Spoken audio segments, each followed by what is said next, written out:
I've never read any comic books. Not a manga, not a... No.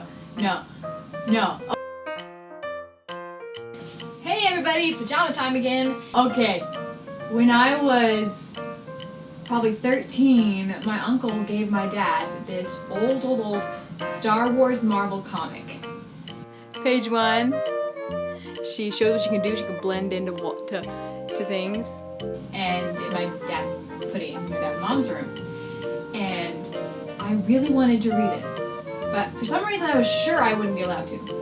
And you've got her, he can see through walls, she can make force fields, he can fly.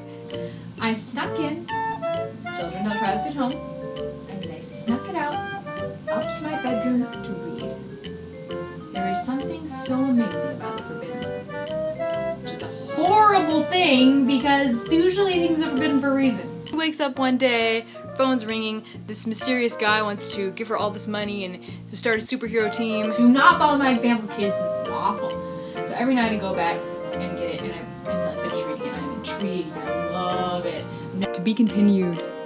They go on and have super adventures. That is about where it ended. We had all these pages, but we didn't. I think my mom was the one actually throwing it away, and I'm like, why are you throwing it away? And she's like, it's been in my room for over a month and nobody has shown any interest in reading it, so I thought that I would just throw it away. See, the snake, the chameleon was her symbol. She's got this cool mask visor thing. Looking back, I don't know if she actually knew that I'd actually been reading it or not, but I was like, oh. And Force Fighter, who can make force fields, was her helper. Her brother, ex-boy, was the guy, and then Sonic could fly really fast, and Beetle, I don't know what she could do. Well, luckily for me, sort of, my brother Jacob stepped in and said, no, I like it. So she gave it to Jacob.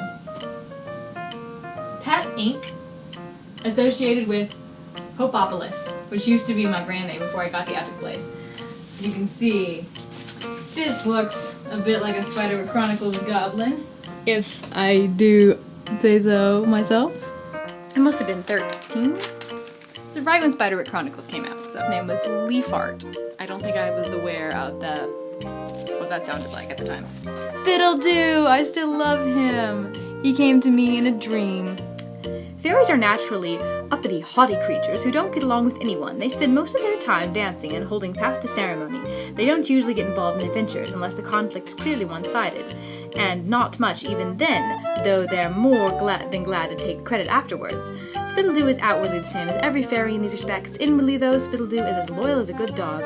This in no way changes his haughty mannerisms, but his friends like him all the same. He knows very little about sailing or traveling in any form, but his kind are the most magical creatures besides wizards, and any man would pay a high price to have a fairy around. Fairies' tempers are fast to boil, and they can't help but like flattery. They live in an isolated land, far enough from town to avoid any attacks, but close enough to be invited to all of the important parties. Glitterbud, another fairy. They were human-sized, by the way, in case you're wondering. Plumprig. Oh no, this was the very first start of the whole series. You see this pirate getting off the boat, obviously Pirates of the Caribbean influence there, and then imparting the scroll to him, are mad at Spittledoo for not helping the goblin. They're about to give him the crown of warriors, or the beautiful crown of war, that's Spittledoo, but they find out he wouldn't help the goblins and they kick him out of Fairy Town. So he has to go on the quest. Whoa. Drama going on here. Wait and see, villain. That, I think, in between there I made a lot of different comics, like, one called CPA Man for my dad's birthday, and those Secrets of the Seven Isles comics we would give in segments to my dad on his birthdays. I guess I assumed since he liked nerdy stuff he would like comics. The only comic I've made for fun since then, the last one, was this. Look how big it is. Star Trek comic. That's based on a fanfic called The Wrath of Spock on my blog. Basically, from the new movies, they go back they go back to take Khan and maroon him on this island, on this planet, I mean. And Kirk feels bad about it because it's basically hell there. And so he's gonna maroon them on this different island, and they have to go down to do it and move them. And then what happens is Khan escapes and captures Spock, Uhura, and Bones and Chekhov, and they're in all this trouble. And, you know, the Benedict Cumberbatch Khan comes to life. I mean, it comes out of stasis, and they end up tricking him and escaping. And there's a lot of feelsy stuff. Uhura being sassy. So, if you liked this video, give it a thumbs up and comment below. And subscribe for more nerdy, relatable videos. And I'll see you in the next video. Meanwhile, let's do the hero sign, because we're all heroes. No matter what, we are heroes of our own life story. You ready? We are epic heroes. I'll see you guys around.